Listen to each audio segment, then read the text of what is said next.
Everyone, welcome to today's market analysis video. So today's date is 15th October and today we are going to analyze the uh, next week's expectations of our market. So currently अभी हम लोग Nifty का weekly chart देख रहे हैं और अगर आप यहाँ देखो तो निफ्टी जो है, अगर आप देखोगे तो इन यहाँ पर ऊपर जाके एक साइडवेज था जो फ्लैग पैटर्न बनाना था यहाँ पे। उसके बाद उसने यहाँ पे एक लो बनाया था और उसके बाद फिर एक बहुत ही अग्रेसिव ब्रेकआउट दिया था, जिसके बाद ये 2 वीक्स लगातार गिरा। पर यहाँ पे देखो तो 2 बार हैमर कैंडल्स बनाया। प्लस अगर आप देखो तो ये जो लो था ये लो ब्रेक नहीं हुआ। अभी निफ्टी का जो लोवेस्ट पॉइंट था वो इस डाउनफॉल में यहाँ तक था। तो ये एक बहुत पॉजिटिव साइन है in the sense of long term. But इसको अगर हम बैंक निफ्टी से कंपेयर करें तो अगर बैंक निफ्टी का वीकली चार्ट मैं आपको दिखाऊं तो on the other hand bank Nifty ने ऑलमोस्ट अपने लो को टेस्ट किया है। बट इवन दो मतलब यहाँ पे भी जो डाउनफॉल था और यहाँ पे भी जो डाउनफॉल है उन उस केस में बैंक निफ्टी ने ऑलमोस्ट टच किया है, बट नॉट एग्जैक्टली, थोड़ा जस्ट थोड़ा सा ऊपर है, ज़्यादा फ़र्क नहीं, 50 पॉइंट्स का फ़र्क है। तो दोनों में निफ्टी और बैंक निफ्टी में बैंक निफ्टी डेफिनेटली वीक लग रहा है। प्लस अगर आप ये पिछले वीक की क्लोजिंग में देखो तो तब भी बैंक निफ्टी जो है वो -70 पॉइंट्स नीचे क्लोज हुआ है अपने पिछले वीक से, जबकि निफ्टी जो है उसने बहुत ही पॉजिटिव एक कैंडल बनाया यहाँ पे। तो अभी क्या है कि मार्केट में थोड़ा सा डाइवर्जेंस निफ्टी और बैंक निफ्टी में, जिसके वजह से निफ्टी भी जब भी ब्रेकआउट करने की कोशिश कर रहा है तो बैंक निफ्टी की वजह से वो थोड़ा सा पुल बैक हो जा रहा है। तो विल हैव टू सी कि बैंक निफ्टी अभी कब सपोर्ट करना शुरू करेगा एग्जैक्टली। तो एक बार हम अगर डेली चार्ट्स भी देखें तो यहाँ पे डेली चार्ट्स में मार्केट दोनों जगह बैंक निफ्टी और निफ्टी दोनों में नेगेटिव खुला था, गैप डाउन खुला था। गैप डाउन खुलने के बाद निफ्टी ने पूरा गैप ऑलमोस्ट कवर कर दिया था, उसके बाद थोड़ा सा नीचे आया। जबकि बैंक निफ्टी के केस में क्या हुआ कि ये गैप डाउन ये भी खुला, खुलने के बाद ये पूरा ऑलमोस्ट गैप को फिल किया और उसके बाद पूरा ही नीचे आ गया। तो दिस सीम्स कि बैंक निफ्टी बहुत वीक है अभी। तो जब तक बैंक निफ्टी वीक रहेगा तब तक निफ्टी भी एकदम ब्रेकआउट नहीं कर पाएगा। तो इधर इधर bank Nifty has to support, और बैंक निफ्टी की वजह से निफ्टी भी शायद नेगेटिव हो जाए और दोनों ही रेजिस्टेंस को, दोनों ही नीचे के सपोर्ट को ब्रेक करके शायद एक बड़ा डाउन ट्रेंड दे सकता है। ठीक है, तो बैंक निफ्टी के लिए जो इम्पोर्टेंट लेवल है वो यहाँ पे आपका 44,000 का है। ये लेवल जो है ये बहुत बार टेस्ट हुआ है यहाँ पे और यहाँ से बार बार एक शार्प रिवर्सल आ जाता है हमको। ठीक है, तो यहाँ से हमको एक बहुत बड़ा टारगेट मिल सकता है। तो we have to be ready कि अगर बैंक निफ्टी यहाँ से कुछ टेस्ट करता है ये वाला लेवल, तो क्योंकि बहुत बार टेस्ट हो चुका है तो आई थिंक इसके नीचे निकल जाएगा। तो we should just wait for the market to decide its trend right now. अभी तो कुछ पोजिशनल बेसिस पे ट्रेड लेना बहुत मुश्किल है। Will have to look for intraday trades as of now. तो अभी हम देख लेते हैं कि पहले फ्राइडे का इंट्राडे ट्रेंड क्या था और उसके बाद उस बेसिस पे हम डिसाइड कर सकते हैं कि कल हमको क्या क्या केसेस बनेंगे। तो let's look eight Nifty first.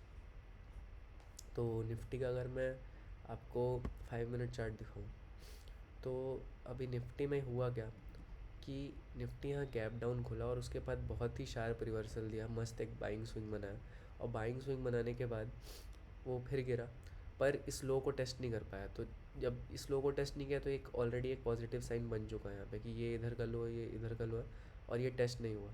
ठीक है, और इसके बाद भी लेकिन मार्केट में क्या था कि ऐसा कोई ख़ास मोमेंटम नहीं था। ऑल्दो ये कैंडल एक ब्रेकआउट कैंडल जैसी दिख रही थी, तो इस पे एक बाई मैंने किया था, एक पोजीशन बनाई थी। बट फिर जब ये मार्केट यहाँ से फिर बेंड होने लगा तो मैंने यहाँ पे एग्ज़िट भी कर दिया था।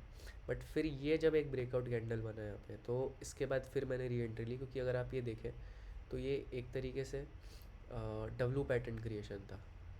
तो जैसे कि मैंने पहले ही बोला कि जब भी गैप डाउन खुले और वहाँ से एक डब्लू पैटर्न क्रिएशन मिले तो हम ब्रेकआउट पे ख़रीद सकते हैं। तो यहाँ पे मैंने पोजीशन ली थी और यहाँ से जब पोजीशन ली तो उसके बाद पहला टारगेट था कि ये इंट्राडे हाई टेस्ट हो जाए और ये इंट्राडे हाई बहुत जल्दी निकल गया, मतलब टेस्ट भी हो गया और उसके बाद रीटेस्ट भी हुआ यहाँ पे, एक छोटा सा वो बनाया और उसके बाद फिर ब्रेकआउट दिया। तो जब ये वाला एक ब्रेकआउट हुआ तो कन्फर्मेशन हुआ कि ये कल का गैप टेस्ट करेगा। तो फिर मैंने यहाँ पे फिर एक पोजीशन बनाई और फिर उसके बाद बहुत अच्छा एक ट्रेंड मिला। फिर यहाँ से जब रिवर्सल आने लगा तो यहाँ पे एग्जिट कर दिया। तो ये मेरा ओवरऑल पोजीशंस थे फ्राइडे को, जिसमें मैंने 30 to 35 के बुक किया। नाउ अगर हम बैंक निफ्टी में देखें तो बैंक निफ्टी में इंटरडे ट्रेंड कैसा था कि इसमें बैंक निफ्टी इसमें थोड़ा कंसिडरेबली वीक चल रहा था, क्योंकि यहाँ पे डब्लू पैटर्न बनाया, फिर उसके बाद यहाँ रिवर्स हो गया, फिर लेकिन ये जो लो था इससे इससे हाई था, तो ये हायर लो का क्रिएशन किया। बट मोमेंटम बहुत ही देर बाद आया, तो ये करीब 215 के अराउंड एक मोमेंटम आया, जिसमें भी बस ये 3-4 कैंडल्स में बहुत हाई मोमेंटम हुआ, तो 200 पॉइंट्स का मूवमेंट मिला, जो जो कैप्चर किया मैंने, लेकिन बहुत ज़्यादा क्वांटिटी में नहीं, क्योंकि निफ्टी के कंपैरिजन में बैंक निफ्टी थोड़ा वीक लग रहा था। और उसके बाद अगर आप देखें तो रिवर्सल बहुत ही शार्प आया है, मतलब इतना शार्प कि बैंक निफ्टी जहाँ से जिस लो से रिवर्स हुआ था उसी लो पे एग्जैक्टली पहुँच गया, क्योंकि ये एक बहुत ही नेगेटिव साइन है। तो इससे समझ आता है कि बैंक निफ्टी कितना वीक है। तो इसीलिए अगर मान लो कि कल क्या क्या केसेस बनेंगे हम वो डिस तो चलो अब देख लेते हैं कि निफ्टी में क्या क्या केसेस बन सकते हैं कल। तो अगर हम कल यहाँ पे देखें, तो अगर मान लो कि निफ्टी यहाँ गैप डाउन खुलता है, तो गैप डाउन खुलने के बाद क्या होगा कि और मतलब यहाँ पे निफ्टी का यहाँ पे एक बाइंग जोन है, तो कल एटलीस्ट ये वाला जो लो है ये तो टेस्ट नहीं होना चाहिए। अगर ये लो टेस्ट हो गया गैप डाउन खुलने के बाद, तो that would be a very negative scenario, क्योंकि फिर यहाँ से निफ्टी ब्रेक कर जाएगा, बिकॉज सेलर इसको और सपोर्ट नहीं करेंगे। तो वॉच आउट अगर ये लो टेस्ट हो जाता है तो अगर ये लो टेस्ट होता है कल, तो कैसे टेस्ट होगा कि निफ्टी मान लो यहाँ गैप डाउन खुलता है और उसके बाद यहाँ सेलिंग स्विंग बनाता है, और सेलिंग स्विंग बनाने के बाद एक लोअर हाई क्रिएशन करता है और फिर ब्रेक डाउन देता है। तो एक ये केस हो जाएगा जिसमें हम यहाँ पे पी बाई कर सकते हैं, ठीक है। दूसरा केस क्या हो जाएगा कि मान लो कि बैंक निफ्टी गैप डाउन खुलता है, गैप डाउन खुलने के बाद एक सेलिंग स्विंग क्रिएट करता है, और सेलिंग स्विंग क्रिएट करने के बाद लोअर हाईज फॉर्मेशन करता है, और इस हाई को जो यहाँ पे जो हाई बना है इसको वापस टेस्ट नहीं कर पाता। तो जब ये ऐसा करके एक रिवर्स डब्लू पैटर्न बनाए, तो हम पी बाई कर सकते हैं और एक्सपेक्ट कर सकते हैं कि ये वाला जो इंटरडे लो था ये ब्रेक हो जाए, और एटलीस्ट ये वाला लो तो टेस्ट हो जाए, ठीक है। तो सेलिंग का सिनेरियो एक तो ये हो गया। इसके अलावा सेलिंग का कौन सा सिनेरियो हो सकता है, तो इसके अलावा एक और सिनेरियो तब मिलेगा जब मान लो कि निफ्टी जो है वो फ्लैट ही खुले, यहीं पे कहीं पे खुले, इस रेंज में खुले, तो यहाँ पे खुलने के बाद अगर बाइंग स्विंग या सेलिंग स्विंग जो भी बना है, अगर उसके बाद लोअर हाई क्रिएशन करके होल्ड नहीं करता है, तो एक सेलिंग स्विंग तब मिलेगा, ठीक है। तो ये हो गए निफ्टी में सेलिंग के केसेस, ठीक है। अब बाइंग के केसेस देख लेते हैं। तो बाइंग का जो सबसे पहला केस है वो है कि अगर निफ्टी गैप अप खुल जाए थोड़ा सा भी, तो गैप अप खुलेगा तो थोड़े बायर्स और ऐड होंगे, तो उसके बाद वी कैन एक्सपेक्ट कि बैंक निफ्टी थोड़ा सा एक छोटा सेलिंग स्विंग बाइंग स्विंग बनाएगा। उसके बाद अगर एक हायर लो फॉर्मेशन करता है और ऐसा ऐसा कुछ पैटर्न बना के अपने हाई को वापस टेस्ट करता है, तो यहाँ से हमको एक अच्छा ब्रेकआउट मिलना चाहिए, जो कि यहाँ तक का टारगेट हम मतलब एक टारगेट हमारा ये होगा, और हम एक्सपेक्ट कर सकते हैं कि ये इंटरडे हाई ब्रेक होगा और उसके बाद ये वाला हाई टेस्ट हो सकता है। तो एक बाइंग का केस ये हो जाएगा। दूसरा बाइंग का केस क्या होगा कि मान लो कि एक खुलते साथ ही एक बाइंग स्विंग ही बनाया गया पूरा खुल के, और उसके बाद हॉल्ट ले और एक छोटा सा सेलिंग स्विंग बनाए, और फिर यहाँ से डब्लू पैटर्न क्रिएशन करे, ये बेस्ट होगा। क्योंकि अगर थोड़ा सा सेलिंग स्विंग बनाता है छोटा सा, तो उससे हमको फ़ायदा मिलेगा कि अ, हम एक छोटे स्टॉप लॉस के साथ एंट्री ले सकते हैं ट्रेड में, और फिर अच्छा ट्रेड कर सकते हैं। तो एक केस ये हो जाएगा। और तीसरा केस कहाँ मिलेगा कि मान लो फ्लैट ही खुल गया, तो फ्लैट खुलने के बाद इसका प्राइस एक्शन बनाने का वेट करना, भले भले गैप अप खुले, भले नीचे सेलिंग स्विंग बनाए या बाइंग स्विंग बनाए, बट अगर उसके बाद एक डब्लू पैटर्न क्रिएशन करता है या हायर हाई का फॉर्मेशन करता है, तो उसके बाद हमको एक ट्रेड मिलना चाहिए जो हमको अच्छा मोमेंटम देगा। तो these are the cases for Nifty. Now let's look at bank Nifty now.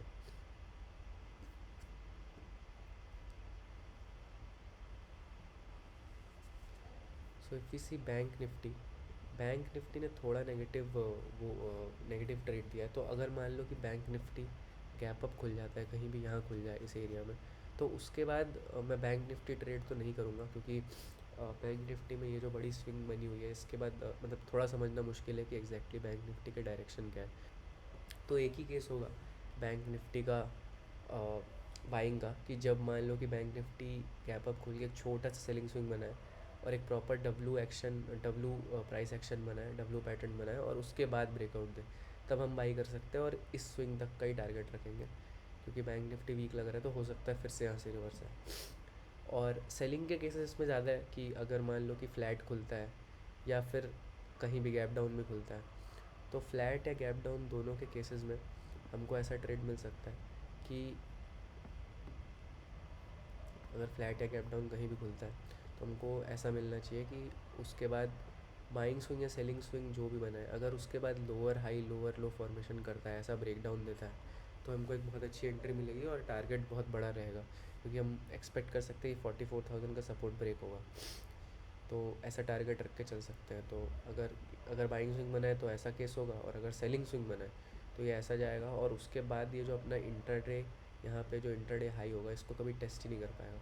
इसको नहीं टेस्ट करने के बाद यहाँ से हम एक्सपेक्ट कर सकते हैं कि जब इसने लोअर हाई बनाया यहाँ पे और रिवर्स हुआ, तब हम यहाँ एग्रेसिव एंट्री ले सकते हैं और यहाँ से फिर एक्सपेक्ट कर सकते हैं कि 44,000 का टारगेट ब्रेक हो जाएगा। तो यही सारे केसेस हैं कल के लिए।